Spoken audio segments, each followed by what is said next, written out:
Mr. Mason? Good afternoon. Your Honor, for the record, Jeffrey Mason for Cheryl Mary Taub. There are 4 cases that I've done a notice for today's hearing.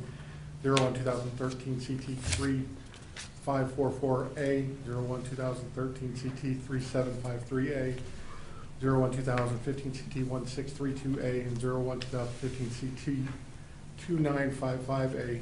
And as we were here earlier, Madam Clerk had indicated that there was something that the court had signed on the docket, but they couldn't see what it was. It was from the proposed order I had sent in.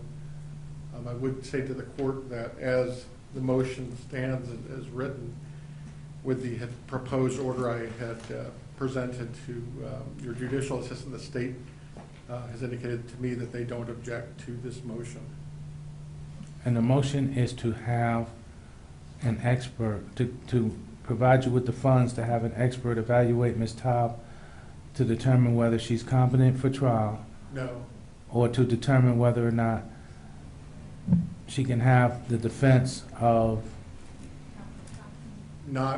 It's not to determine competence. Okay, then why don't you tell me, since I don't know. It's, in my opinion, in my lay opinion, and reading the psychological evaluation that was presented to this court, where the court found her now to be competent to proceed, I do not have any grounds to believe that she is incompetent to proceed.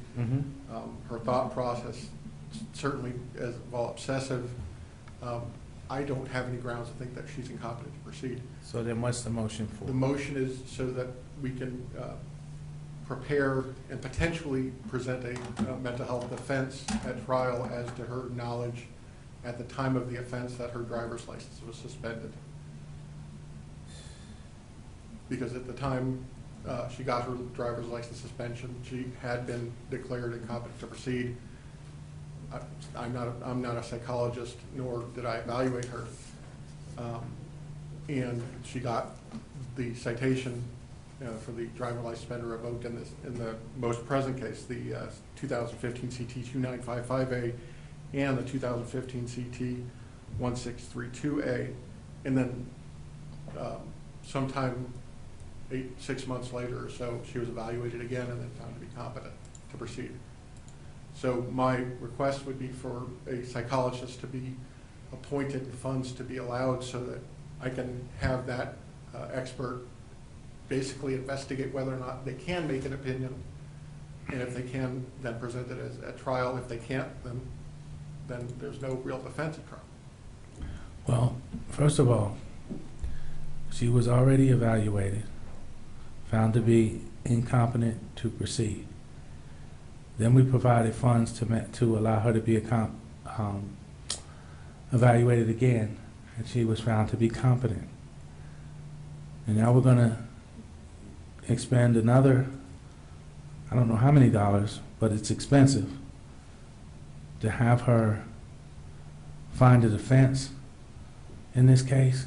And even if the psychologist or psychiatrist says that she was suffering from a mental illness at the time when she was found to be driving while her driver's license was suspended or revoked, is that even a defense to this charge? Yes, in that it's not a general intent crime, it's a specific intent crime in that she must have knowledge that her license was suspended. Right, but when we talk about knowledge, in the sense of driving while your driver's license was suspended or revoked, knowledge just means that the individuals was mailed notice to their last known address that their license was suspended. It doesn't have to be actual notice. Oh, I disagree with that, Robert. That someone was mailed notice is not sufficient if I can show that they had no knowledge of the fact that they were suspended. She's charged with driving with knowledge. She's not charged with driving on a suspended license. She's charged with driving with knowledge, which requires the standard jury instruction and the statute requires actual knowledge, not imputed knowledge, not a general intent notice requirement. What does the state say?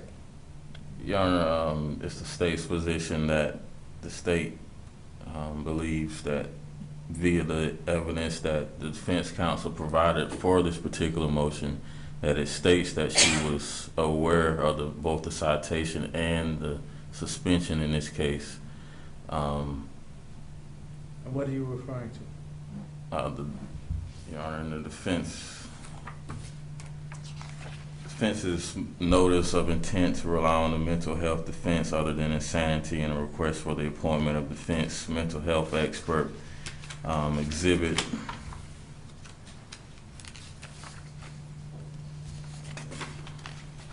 It's just an attachment, Your Honor. It's an attachment of the docket lines from the citation she was issued 01/2014 TR, and I think this is the incorrect number. What does it say? Your Honor, it states that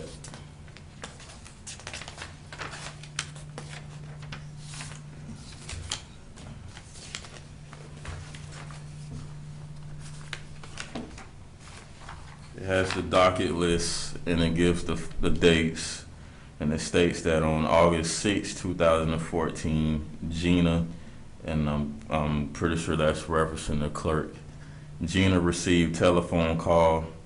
Defendant is aware of this citation and the suspension. She remains confused about the process. July 9, 2014, so it was the month before the last note, says that Kate spoke with defendant and explained she still needs to show proof when she comes to pay.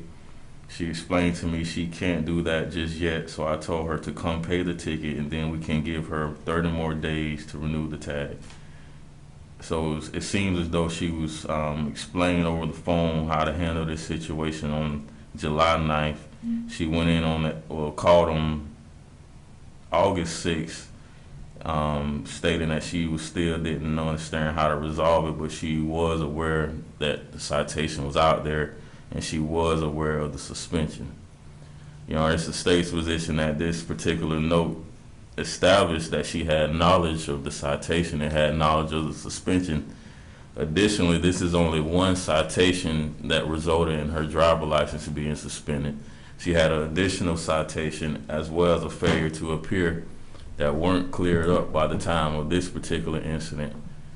I would disagree with that, Your Honor. You know, on her driving record, it does not state that it was satisfied. It showed that she was mailed notice, received notice, but it wasn't satisfied. Your Honor, the time of these citations, Hold on a second. I'm sorry. That's all right. Get the driving record. And again, so, I'm interrupting, I apologize. I was late, but I have all afternoon, so just give me a second. Your Honor, this incident in this case occurred on October 3rd, 2015. This driving record was up to date October 13th, 2015. It stated that her driving license was effective July 16, 2014 for failure to pay. She received notice in that case on June 26, 2014.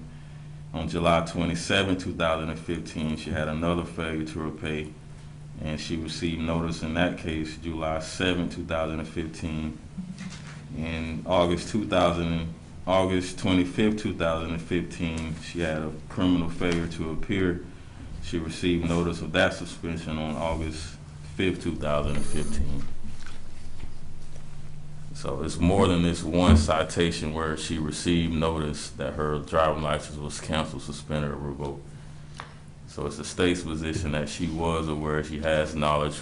The state has taken testimony of the officer who issued her the first driving while license suspended, revoked case, and she made the state aware that she specifically told the defendant that her driving license was suspended or revoked, and that occurred, I think, maybe 5 months prior to this particular case. All right, so Mr. Mason, At the time of all of the things Mr.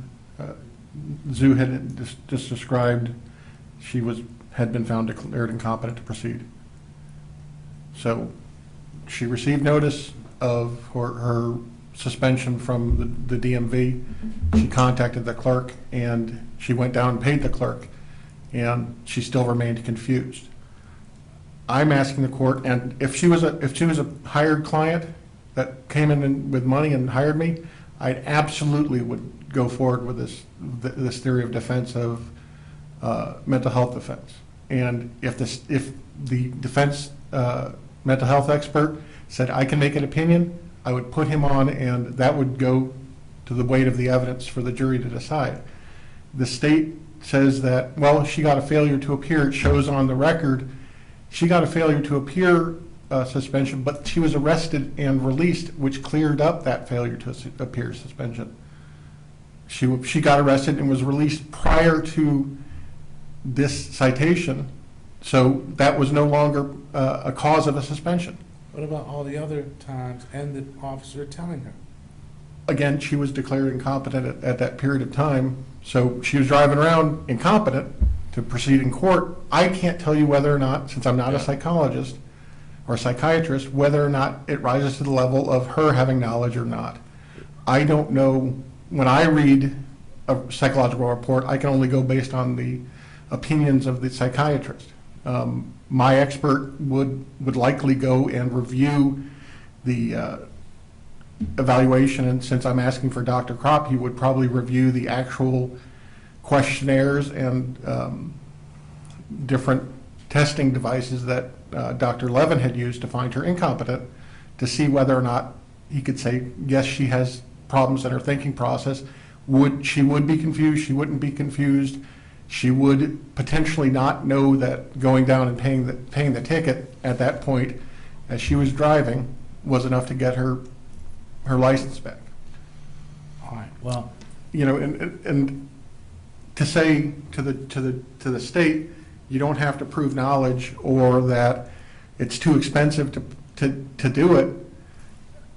I'm not telling the state that it's too expensive to do. You're telling me that.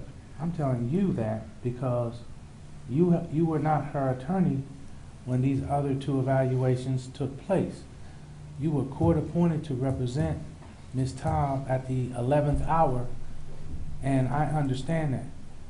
But you came to court, asked for a continuation, and told me that not only was your client in the hospital and she had documentation, that you were having some health issues as well and needed to either see a doctor, or that you were having some health issues as well. I was having health issues prior to court, not for trial. I was not arguing to the court that I needed continuance. Whatever it was, I granted the continuance. Yes, Your Honor. But that doesn't mean that I was granting your motion to have her evaluated, which has been done at least two other times over the years in this case. She has never been evaluated for a mental health defense in this case. No. She's never had an expert to help her with a mental health defense in this case. No, she was evaluated to see if she could proceed to trial. And that's not what I'm asking the court to do. I understand. But the court provided the funds for her to be declared incompetent, for her to be redeclared competent, and you're saying that you may or may not have a defense. I have a good faith belief that there's a defense of a mental health defense. I have a good faith belief, and that's why I filed that.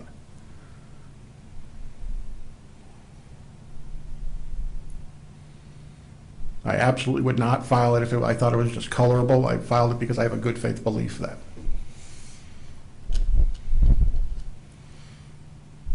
Because that's the only defense in this case. You know, in a situation, you know, the court says, well, was she noticed? Oh, that's good enough. I would argue to the court that it's not.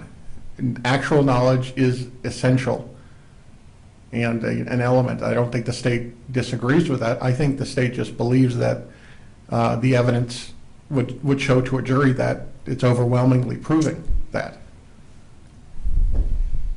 You know, it's my understanding of the law that I could be incorrect, but notice is sufficient if you can establish that it was sent to the last previous address. which is why the state is planning on introducing the DMV record. If if there's an order that or a jury instruction that says to the jury, if you so find that there is a sufficient notice, then you do not have to consider knowledge, then that may be the case. I don't know any case that has shown that, or any legislature that has put that into the law. Certainly it's evidence. But I understand the court's position with the fact that this is an expensive case. No court wants to bring an incompetent person to trial. Of course, at the point where the state says, we want to proceed in this case, and the court said, well, is she competent? And the state said, no, she was found to be incompetent over a year ago, and we haven't done anything since then. And the state then asked for the competency evaluation to find her competent. So then she was found competent. Would it have served the defendant for the court to say, no, at this point, we're not going to spend the money to find her competent? Sure. We don't want to spend the money because it's expensive to find her competent. That's fine with the defendant. But that's not what the justice system is about. Similarly, she's an indigent defendant, or at least the court has found that she's indigent, even though I so far have a provisional appointment, nothing. I thought the last thing that we had was a provisional appointment, that she's indigent, and she can't afford to defend herself. Therefore, the state of Florida is obligated to pay for reasonable. That was not what happened. She was found to not be able to represent herself because she was incompetent to represent herself under a different standard. Not that she was not mentally able, she just doesn't have the experience, and she's unable to represent herself sufficiently in this case. I'm only talking financially, Your Honor, at this point. Okay. And Your Honor, Go ahead, Mr. Mason. If the court feels that a defense, and again, if the court says you can't use a mental health defense, then that's the court's ruling. I believe that I've pointed out that she was incompetent to proceed and found so. The state has evidence that they say rebuts that she got notice. Therefore, that's enough to overcome whatever mental health issues she may or may not have had at the time. But she did have some kind of mental health issues because she was incompetent. But I would say that's an argument for the jury. For the jury to consider whether the state has proved it. It may be the case that the state can overcome a mental health defense, or that my mental health defense isn't sufficient to overcome the evidence the state provides. However, not allowing me to present or even to explore a mental health defense because of the cost, I think would not be a just outcome in this case, in that I'm asking for $600 for a case that is 4 cases that have been just malingering, in my opinion. All right. Well, maybe not malingering, but they're just old cases. All right. If the state may, Your Honor, looking at the standard jury instruction, and it states that if the defendant had been previously cited for driving while license suspended or revoked, and their license had not been reinstated, you may conclude the defendant knew of the suspension. Coupled with the fact that she was cited in May for driving while license suspended or revoked prior to this incident, and the fact that it states in the docket that Mr.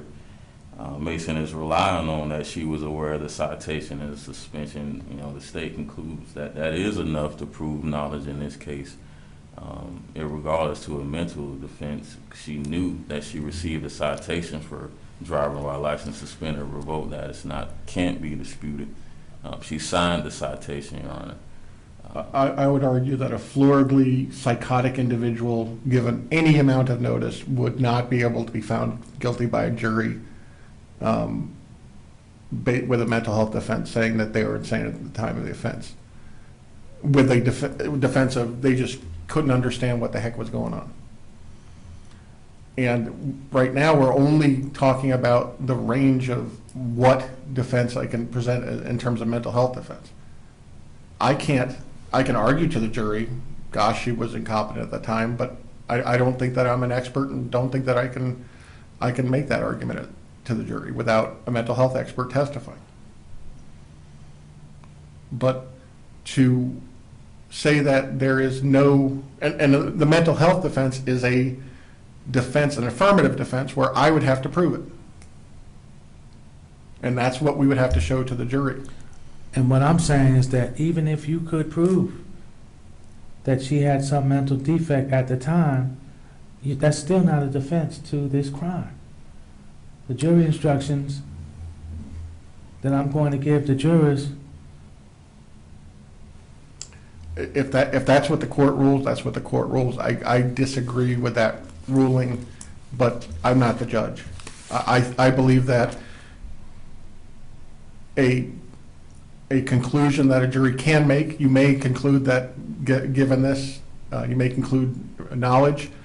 I believe I can present any kind of affirmative defense, including duress. I can put in necessity. I could put in a mental health defense in terms of knowledge. duress, necessity, sure. You can present those, but I don't think that those are valid defenses to something that says if the license had already been suspended, just what the jury instructions say. What was the Florida standard jury instruction number? It's 28.11. Driving while license suspended, revoked, canceled with knowledge. 28.11? Yeah.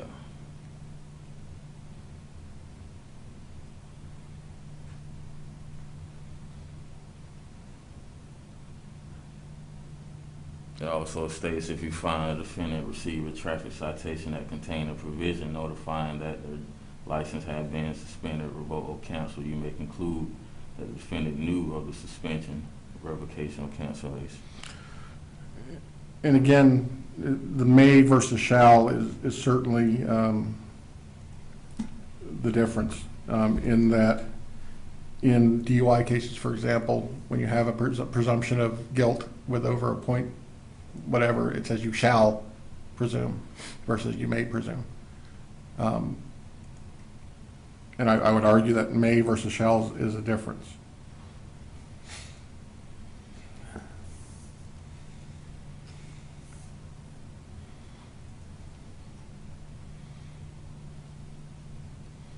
I'm just getting to the 28.11, Your Honor. Take your time.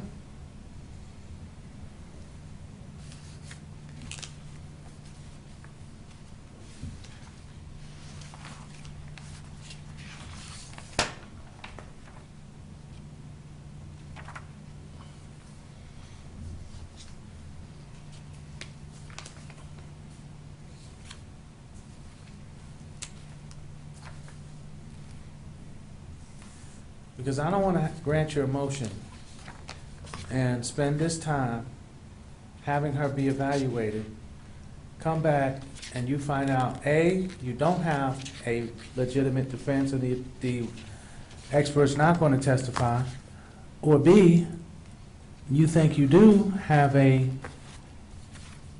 mental health issue, but then the state's going to argue that even if that's true, that's not a valid defense.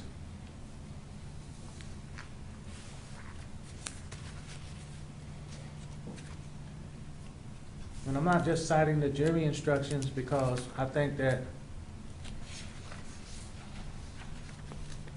And Your Honor, there's no way I can tell the court whether or not I'm going to have a valid mental health defense other than my good faith belief at this time that I do. I'm saying even if you're right, that you do have a valid good faith belief that she had a mental defect, is that a defense to what the state's going to produce at her trial?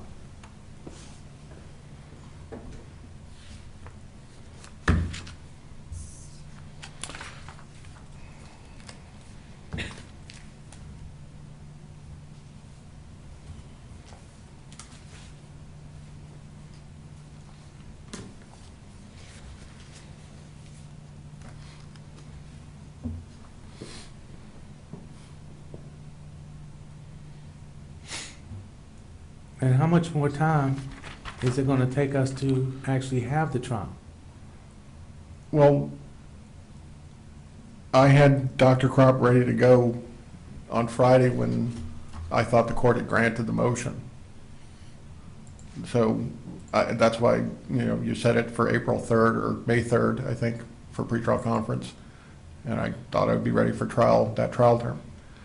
Well, your client says she had just been in the hospital. We weren't going to trial that day.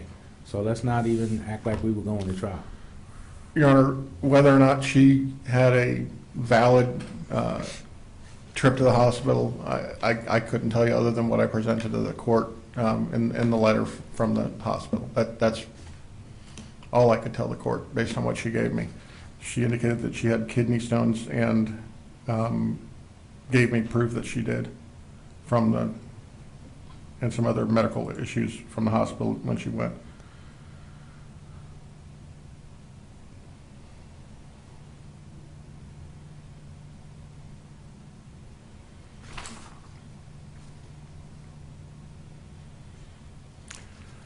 Whether the defendant knew of the suspension is a question to be determined by you from the evidence. If you find, and of course there are lots of reasons where the state can say, if you find that the defendant admitted to knowledge of the suspension, you may conclude that she knew of the suspension. If you find that she received a traffic citation, you may conclude that the defendant knew of the suspension. I believe that a mental health affirmative defense would overcome this may conclude versus you shall conclude, because whether the defendant knew of the suspension is a question to be determined from the evidence. It's not a de facto, since you've presented this, it can't be overcome with other evidence. You may make a conclusion as opposed to you shall make a conclusion, which is common in the Florida traffic law presumptions, and I specifically refer to the DUI statute as one of them. What does the state say? The state maintains its position, what was previously stated. The information that the defense counsel is relying on states that she was aware of the suspension, as well as that's not the only reason why her license was suspended, and it had not been reinstated.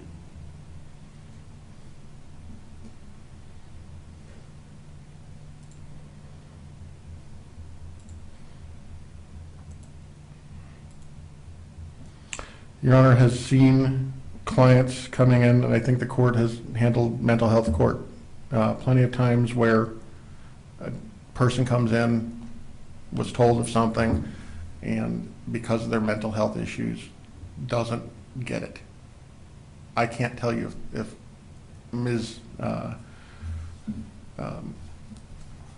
Taub had a mental health condition to the extent that she would not have knowledge based on what the state is presenting as evidence. However, I believe I should be allowed to explore that. And I don't know that even if you do, that it will make a difference, that it would be a valid defense to what's being produced by the state, because I don't know what they're producing. For the record, Florida Statute 322.34, subsection 2, states that the element of knowledge is satisfied if the person has been previously cited as provided in subsection 1, or the person admits to knowledge of the cancellation, suspension, or revocation, or the person received notice as provided in subsection 4. And what does it say in subsection 4? Any judgment or order rendered by a court or adjudicated body or a uniform traffic citation that cancels, suspends, or revokes the person's driver's license must contain a provision notifying the person that his or her driver's license has been canceled, suspended, or revoked. On both of the citations in these cases, it's listed that her license was canceled, suspended, or revoked. Additionally, she was informed in May that her license was canceled, suspended, or revoked while receiving this citation that satisfies the knowledge requirement for this charge. All right, so then that type of knowledge that's referred to in the statute wouldn't be defended by having a mental health issue. Yes, I understand that, according to what the state has presented to the court. According to what they've presented, according to what I told you in the beginning.